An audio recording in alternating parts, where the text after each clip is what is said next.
మన నాయకుడు, తర్వాత అపద్బాంధవుడు, చెప్పాలంటే నాకు మంచి ఆత్మీయ సోదరుడు.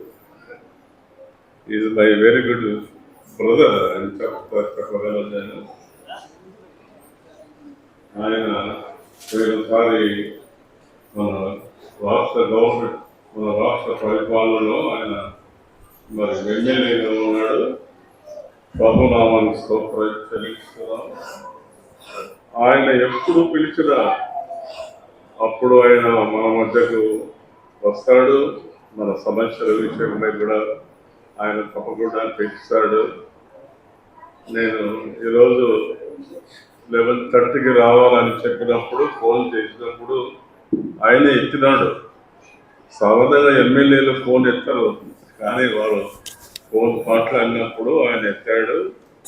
మన ఈ మధ్యలోనే మన 20వ తారీఖున సంఘ కాపర్లందరినీ పిలిపించి వారిని గౌరవించాడు. ఆయన ఎంతో చక్కగా జరిగిపించాడు. వాళ్ళకు కూడా బహుమతులు ఇచ్చాడు. వారు మన మధ్య రావడం చాలా సంతోషం. వారు గడిచిన కొన్ని సంవత్సరాలు బైబిల్ జ్ఞానాన్ని బాగా సంపాదించారు.